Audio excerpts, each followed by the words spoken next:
Coming up, we're going to give you our review of The Clone Wars, Season 7, Episode 5, Gone with a Trace. This is the one where Jessica ties in Wreck-It Ralph somehow.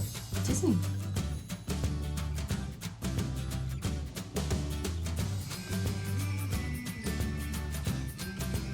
Welcome back to Eye to Eye, Disney Through Our Eyes. I'm Kyle. And I'm Jessica. And we're going to be breaking down the 5th episode, the beginning of a new arc of Clone Wars Season 7. Yeah. We have moved on from the Bad Batch. We finally get to see Ahsoka. I know. So that's the thing here. This is interesting for us, is that Jessica has not watched this series at all outside of this season. Nope. So really outside perspective here. Yep. And she knows about Ahsoka, but has never got to sit down and actually watch her and her story before. So you're coming to this like, brand new. What the heck is going on and all this kind of stuff. Yep. So it feels like episode 1 all over again. I know nothing. Well, it's a new arc, episode 1 of a new arc and stuff, all that right. kind of thing. So it does feel like we're watching a brand new series all over again. Yeah. Because there's nothing to do with the first 4 episodes. Exactly. But it's going to tie in somehow. I'm pretty sure it is. Okay. We'll see. So here's what we're going to do. Jessica is going to give her 30-second rendition of the plot after I tell you about the opening monologue. So the opening monologue goes this way.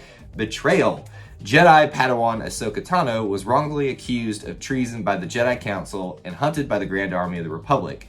Believing his apprentice was innocent, Anakin Skywalker discovered the true villain was Ahsoka's close friend Barriss Offee. Unable to reconcile her relationship with the Jedi Order, Ahsoka decided to walk away from the only life she had ever known. And that, I didn't know any of that. So yeah, that's when they showed this clips up there on the screen, I was like, okay, that's like verbatim what the last arc or a couple episodes were about. So it's really like years of separation literally from that episode to now, but short time actually within the show, it seems like. So Jessica, why don't you try to piece together this episode? This isn't going to go well. This 30-second Does it ever really go well for you? This is really not going to go well. All right, 30-second review for the plot starting now. So you start off with Ahsoka in this little like driving thing and her car breaks down, and so then she has to go and get it fixed, and she goes into this little thingamajig and sees this lady Roth. No, that's the sister Trace. And Trace is trying to help her fix her car, but it's like a motorcycle, I don't really know. And then they realize that these bad guys are coming for Trace's sister, and because she like made a bad deal or something, and she has this droid factory, but she's kind of like evil too. Oh my gosh, and so then the droids like attack people, and there's this really bad droid that's like Wreck-It Ralph, and everybody dies. Oh, that's so funny. Oh, you Not panic. everybody dies. That's like your classic plot review where you go into like minor details and then realize I've got to wrap this thing up now. Everybody dies. I mean, and sometimes in stories that's the best way to wrap it up. Everybody dies at the end of it. So that droid, let's talk about that droid. You want to start there? Well, why don't we step back just a little bit and talk about the characters, and then we can talk about I know you want to talk about Wreck-It Ralph. Save it for a second. You are all about Wreck-It Ralph in this episode. So our main character is obviously Ahsoka Tano. Yeah. This is your first impressions of her. What do you think? She's kind of cool. Yeah, She's got Jedi powers. Pew pew Jedi powers. Well, she's got like the. What is there? Like they like use the Force. I don't know. It's just like powers, things I don't have. But she's trying to hide her identity as a Jedi right now. But it's not. She's on the run. Well, I don't really know why. No, so she's not. So she's not on the run. Okay. She was accused of treason previously, but she has been cleared of that. But she lost her faith in the Jedi, and so she walked away. So she's just trying to start her own life. And if you read the opening quote from this, if there is a path before you, create your own. If there's no path before you, I think that's obviously a very relevant quote for the beginning of this one, because I mean, she's got to figure out her new life now that she's no longer part of the Jedi in this one. So, we'll see. You'll get to know her a little bit more as we go along, because obviously she's going to be the main character. The other two characters are Trace Martez and Rafa Martez. We spend more time with Trace. Right. And you were like, what's up with the new hairdos with these girls? It was so funny because everybody had like a shaved head, like they both had. Yeah, so you knew they were sisters. That was good to know. So I thought maybe they were a different type of human race or species within the Star Wars galaxy. Really? Because to me, their skin tone looked a little bit like... I just thought they were humans. They are, and I read about that. I was like, are they a different type of species? But no, they're just, they have different hairstyles, and they live below, like... So there's Coruscant, and then there's like the underworld of Coruscant down in that hole that Ahsoka went into. So they all live down there, and shady things, man. Shady things be going down.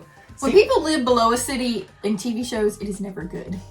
I guess that's true. It's the That's reason it's called the underworld. Right. That's like the number one thing that these TV shows do. It's like, oh yeah, they live below the city.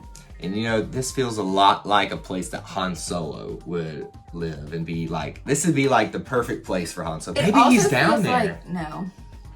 Also feels like where Jabba the Hutt would be.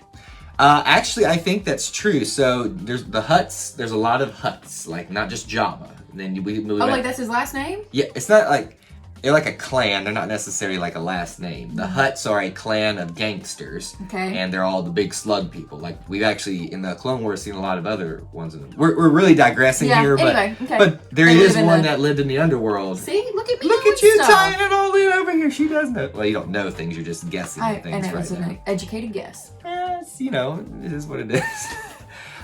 So like I said, it takes shortly place after the last season where it ended with her leaving, and it's kind of weird because I felt like the Bad Batch was a time jump because Anakin's hair was longer. So it's almost like we've gone back in time. But we'll find out. Sure. They'll tie it in somehow. I don't really know. One quick note here. I didn't know Ahsoka had a brother. Do you know? Okay. Obviously, I know nothing. Right. But you reacted, and so I was like, oh, I guess that's new information. I hope that I'm just not forgetting that her brother's been mentioned before in passing in the series. But they're too smart of creators not to mention that for no reason. So I know that was really double negative there. Yeah. Anyway, okay. But I think there's a reason they mentioned it, and I'm wondering if that's going to come up again. That's interesting. It's not my big question, but it sparked my interest in that a little bit. So talk about your robots, your Wreck-It Ralphs.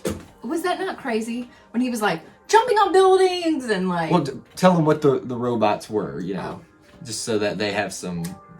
The giant droids. It's not a robot, it's a droid. Excuse me, you're right. Robots and droids are different things. So, Rafa? Rafa. Yeah, it was really confusing. Yeah. So she's making these droids for somebody, and then that guy's supposed to pay her, so I guess this is like her job, but it's kind of illegal. Yeah. And they're like making these giant droids. What were they called? Binary load lifters, I think is what they call it. But they were supposedly decommissioned, like demolition droids. Right. And so they had like this button that you could push, and it would like stop them from demoing everything. But until you could get to that button, they were like, I'm gonna take down the whole city. And literally, we're watching this, and I hear Jessica in the background go, I'm gonna wreck it. Just like Wreck-It Ralph. I'm like, you know what? Was it not like when he's like climbing up the walls and like throwing things off? I was like, oh, 100%. Especially Ralph. that far off shot where they're like watching him go on a rampage, and I'm just thinking, she's right. This is Wreck-It Ralph with Star Wars. And I wonder if the writers and the animators thought of that. Probably not. No, well, they're all part of the same Disney family now. So I gotta think that had to at least got in their mind. Maybe that's not the reason they did that, but I would just have to think there's somebody in there in the background of Lucasfilm going, I'm gonna wreck it at some point of it. So that's a good comparison by you on that one. So there's some shady business with how they got these droids, and they're going to fix them for these people. They call them my benefactor or I don't even remember what he called it, but I feel like there's a little bit something deeper there. This isn't art. I think we're gonna see more like next episode maybe. Yeah, there's not a lot to grab a hold of in this episode other than introducing the Martez sisters, Rafa and Trace. Do you like Rafa? Yeah, she's cool. I don't really like Rafa. I mean, she's a jerk. But I think she's a cool character. She's a cool character, but she's the one you want to hate.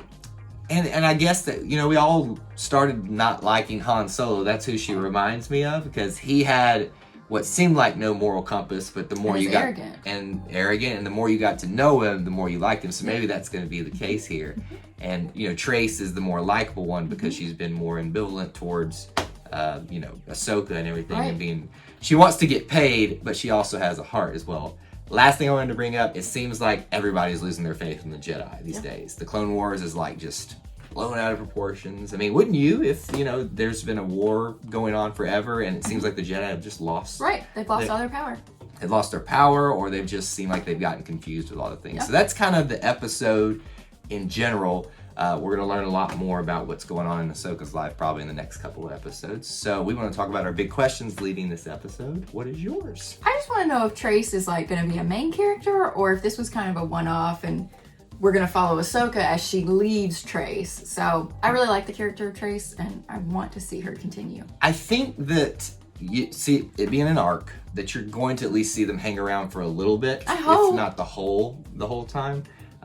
My question deals more with, and I guess it's for all of them, but mainly Ahsoka. Does she actually leave Coruscant during this arc, or does it happen within the underworld this entire time?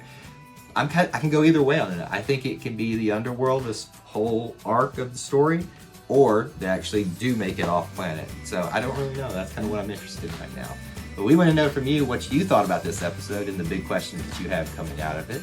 Let us know down there in the comments section below, and make sure you vote in our poll as well. What else should they do? If you haven't already, please be sure to like this video and subscribe to our channel and turn on the notification bell so you don't miss any of our content. And that's all we have for you in this edition of Eye to Eye. But until we assemble again, May the Force be with you. and we'll see you real soon. Bye.